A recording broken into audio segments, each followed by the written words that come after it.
At the Dyckman Farmhouse, we want to make a point of lowering our carbon footprint by eating and preparing plant-based foods. We want to show you how one step is super important to lower our carbon emissions, and that is not including animal products or animal byproducts. So come with me and we'll start. The Dyckman Farmhouse is the last Dutch farmhouse standing on the island of Manhattan. Built in 1784, this house has 236 years old. Our Dyckman ancestor, Jan Dyckman, came from Westphalia in the 1600s. Around the American Revolution, the house was located in 210th Street and the East River. And around what is right now Seaman and Cooper Street, there was a place called Corbett's Garden, where our 75 apple trees, where the apple orchard of the Dyckmans was. Underneath it, they found, archaeologists at that time in the late 1800s, 65 military huts where the British soldiers and the Hessian soldiers lived during the Revolutionary War between 1776 and 1783. More interestingly, also in that area, archaeologists found heaps of oyster shells, of pottery, of fire pits, and burials, human burials, that indicated that the Lenapes had lived in the area. The Lenapes, or the Lenni Lenapes as they call themselves, were the original ones, the genuine ones. That's how they call themselves. And they called Mannahatta, Mannahatta, and they call this area Inwood Sharakabok, which means the edge of the river. The summer kitchen is an adjacent structure to the main house, which was used by the family and the servants after the Revolutionary War while the main house was being built. Like many houses at that time, the farmhouse had two kitchens, the winter kitchen and the summer kitchen. At a given point, either or was used for day-to-day operations or as a production kitchen. A day-to-day operation kitchen will be to cook and feed the family and the servants and the enslaved people that work at Dyckman. Now follow me to the winter kitchen.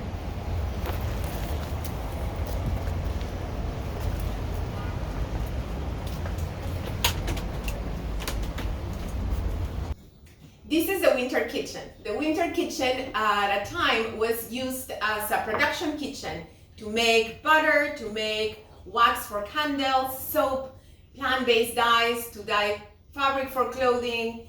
And it was also used during the cold months to maintain the house warm throughout the winter and the fall. This is the hearth, and the hearth will be covering most of this ground to keep the entire structure warm. We cannot talk about food in colonial times without talking about local and global economies at that time. New England's economy was tightly related to what was going on in the Caribbean, on the islands, where they were growing sugar at the sugar plantations to export sugar for the colonies. While in the north, wheat and corn was being grown to export to the Caribbean. It would have been too expensive to grow anything else but sugar on the islands. During the Dutch ruling, the enslaved economy was very powerful, very productive. We know this because of the slave owners' acts, where they describe in detail the skill sets of the enslaved people. Enslaved people knew how to read, how to write, how to do arithmetic, how to do accounting. They were carpenters, butchers, farmers, chimney sweepers. They knew how to work grist mills, which were this round structure made out of stone to grind cereal, to make flour. In rural New York, in farms like this one, where they were contained units because of how far away they were from anything else, the enslaved people knew how to grow certain crops. They knew how to feed and treat the livestock. They knew how to fix the houses and how to raise children, how to make clothing, how to cook, how to clean. They spoke two languages, if they were not multilingual. They spoke Dutch, they spoke French, they spoke English, they spoke their native languages. They were even trained in musically. They played the violin, they played the fiddle. They did everything that made a life in the Dyckman farmhouse and all houses in colonial times possible. Give you a little bit of the food stories that are what make Dyckman farmhouse Dyckman farmhouse, and why we're choosing an apple recipe today and a plant-based butter, because of the historical importance and the tradition of apple trees in the history of this farmhouse, and butter being a staple, a food staple at the time of the colonies.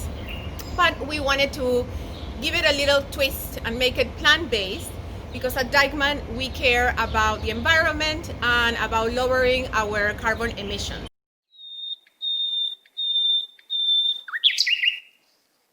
Hello, so today we're gonna make an apple jam, Dyckman farmhouse style, and we're gonna start with some pink lady apples. You're gonna need 6 pink lady apples. You're gonna need 1 cup and 3/4 of sugar, the juice of 2 lemons, cardamom pods, which we're gonna break in a little bit, water, filtered water in a bowl, a strainer, and a pot to prepare the jam. Let's start by peeling our apple. Very easy with a peeler or a paring knife.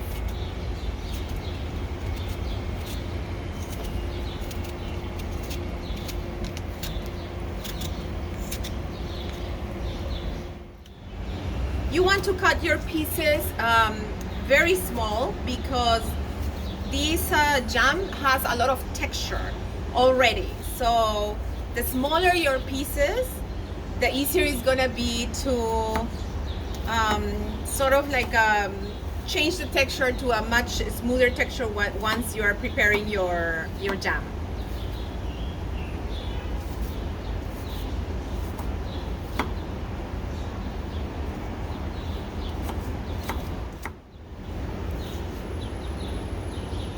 Okay, so while you are cutting and peeling your apples, you're gonna be adding the pieces to a bowl with filtered water, and you're going to let them soak for half an hour, which should be kind of like the time that it will take you to peel and cut the 6 apples. You're gonna add the juice of 2 lemons on your water, and you're gonna let them sit, and that's gonna make the apple absorb all the lemon juice, which is gonna help to create a layered flavor to your jam later on that you're gonna really appreciate. So we've peeled all our 6 apples, and we left them soak for 30 to 35 minutes in this water with lemon juice, and we saved the seeds of these beautiful pink lady apple seeds. Look how they were even sprouting inside the apples, and we're gonna use them for next year. We're gonna save them for our apple orchard. And now we're gonna strain this water. We don't need it anymore, and we're gonna add all of these apples into our heavy bottom pot, and add sugar and cardamom. This is how much cardamom I have. And that's it, and we're gonna get to begin cooking. Cardamom seeds. So the cardamom seeds come in little pots, and this is how they look like. And what you're gonna do, little bits at a time, either with a metal spoon or something heavy, anything will work. I'm gonna use these. You crack them,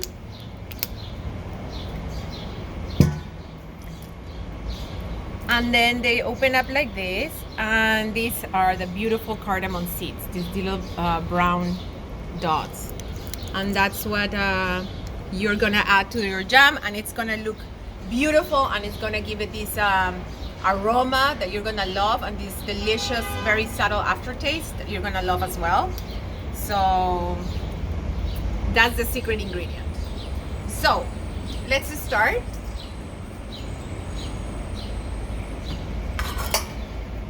By adding all the apples. And I left them soaking for 30-35 minutes, but you can leave them soaking for an hour if you like.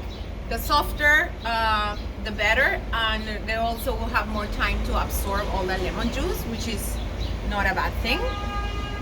We're gonna add 1 cup and 3/4 of sugar.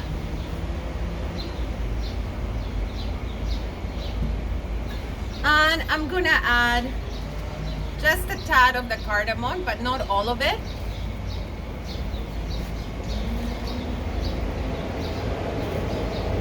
And we'll wait and see how the mixture smells, and and what the scent of the mixture is and how it tastes, and we'll take it from there. And I'm gonna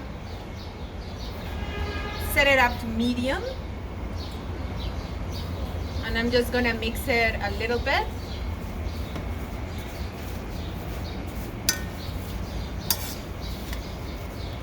And we're gonna let heat do what heat does, which is start heating the mixture, which is gonna begin to caramelize. And when you see the caramelization happen, then you get to continue moving non-stop for 30 to 40 minutes. So let's leave it for right now. Guys, this has been macerating, brewing here for, I'll say 40 minutes. And it's looking good. It's looking good. It's, you can see that it's caramelized, it's juicy, it smells delicious. I'm gonna lower my heat here to somewhere in between medium and low. And it looks very chunky still, like the pieces of apple are still there. So if you like it this way, you can leave it this way. But you have 2 options. You can use an electrical whisker and mix it here, so some of those apple pieces disintegrate. Or if you don't have an apple mixer, you can put it in a blender and not really make a puree out of it, just a tad, so some of the chunks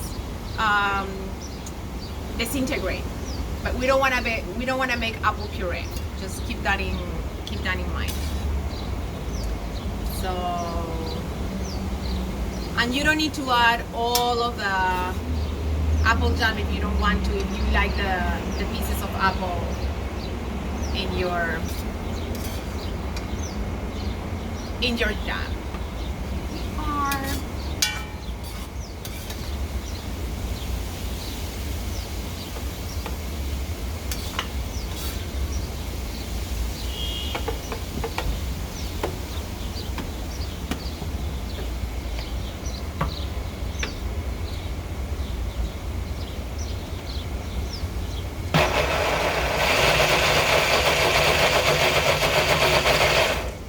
That's it. And let me recheck in here. Yes.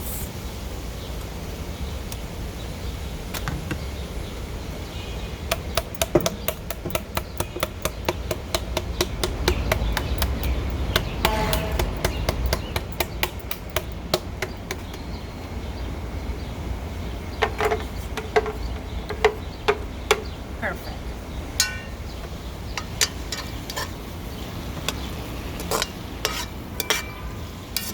And now you can still see the chunks of apple, which is what we wanted to preserve them.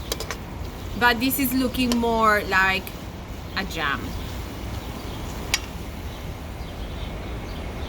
And you can see our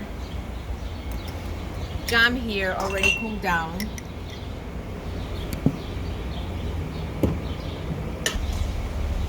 So we're gonna let it cool.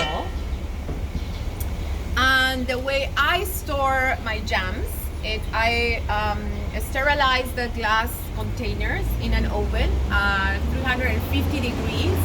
I preheat them for 5 minutes.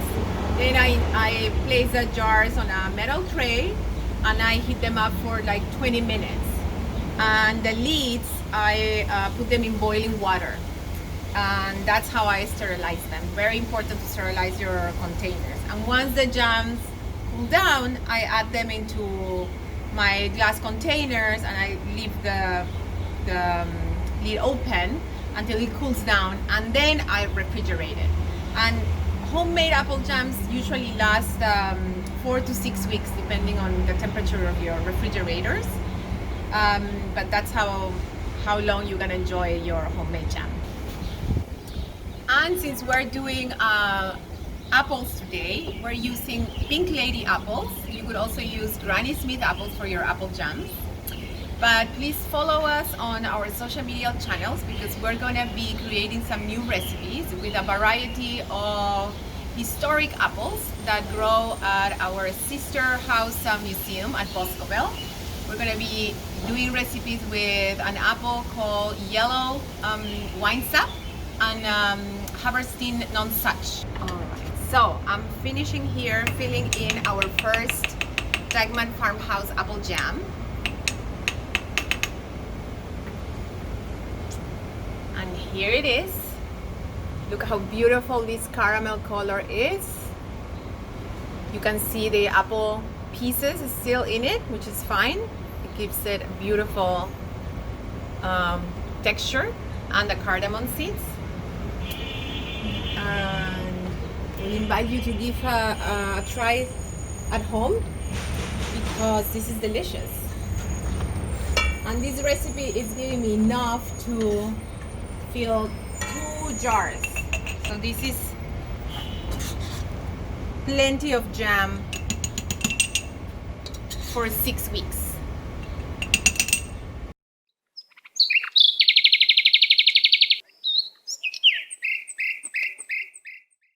Hi, we are at the Dyckman Farmhouse Museum today and we are going to prepare a plant-based butter.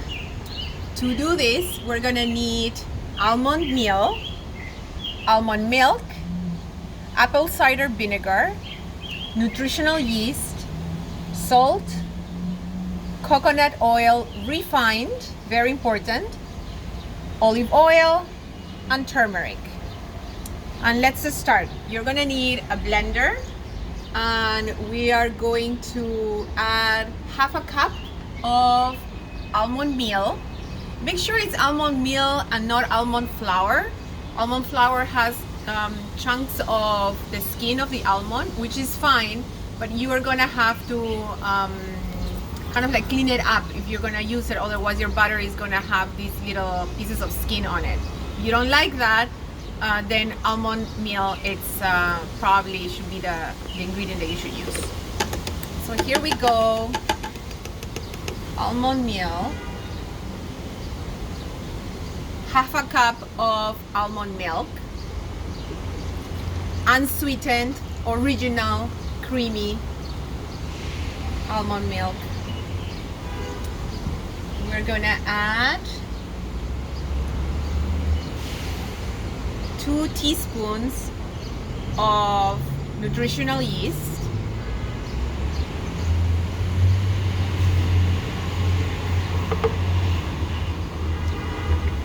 2 teaspoons of salt,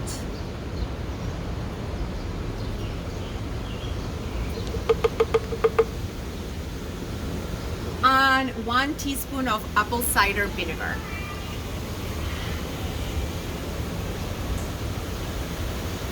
That didn't really fill, I'm just gonna do a tiny bit more because it wasn't filled to the top. There we go. And we're gonna blend it to medium or 3, whatever it's the settings of your blender. Now that our ingredients are mixed, we're gonna add 1 cup of refined coconut oil. It's melted. To calculate how many spoons of melted coconut oil they are 14 spoons average, 14 to 16 spoons. You melt them in low heat, it melts immediately, and that yields 1 cup. So here we go. 4 spoons of olive oil.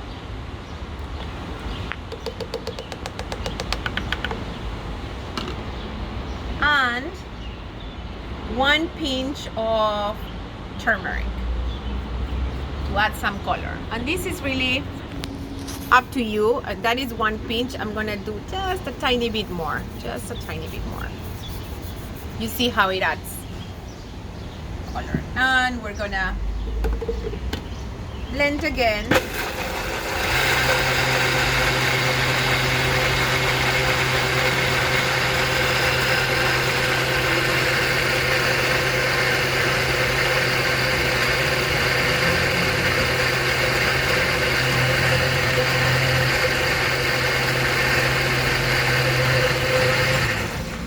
I just want to make sure that the almond meal really blend in and that the texture is smooth, and it is smooth. Beautiful. This is how you want it to be. You don't want it to be grainy. Perfect. So it's ready to decant.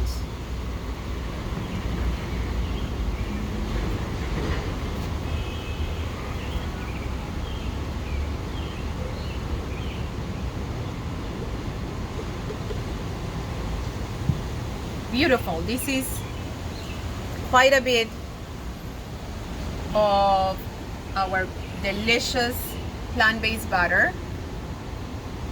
Oh wow, it yields a lot. And it's up to you how you want to store it or how you want to present it on the table. The deeper your jar, the longer it's going to take for it to freeze.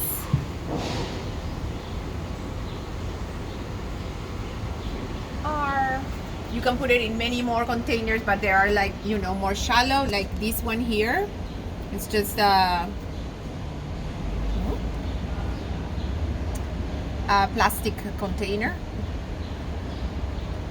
And here it's delicious, it's herby, it has a delicious aftertaste. It tastes just like butter, and you know, we hope you enjoy it. So guys, we've refrigerated our plant-based butter for 3 hours, and this is how it looks like. The color changed a bit, it became a little more yellow, which is great. And it's been outside for half an hour, so it's all soft, and I want to show you how it spreads on our delicious peasant bread. Look at this consistency, it's super soft, just like butter. Oh wow, this is wonderful.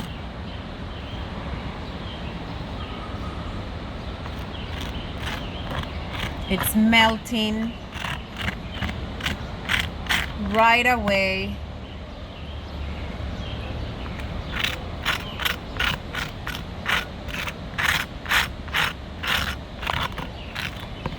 And one more for cakes, because why not?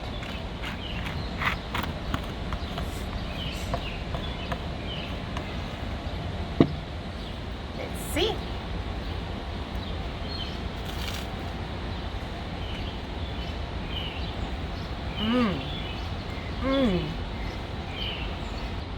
And I want to give it a try to our apple jam.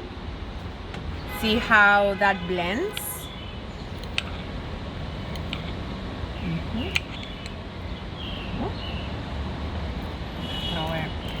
I'm gonna spread it a little bit in here.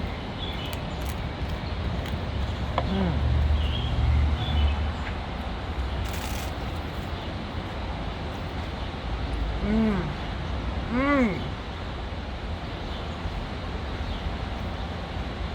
Mmm.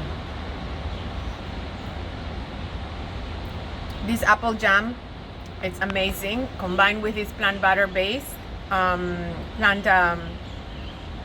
base batter. Both have subtlety in the texture and the flavor and the aftertaste. You must make these recipes. Please let us know what you think of them on social media.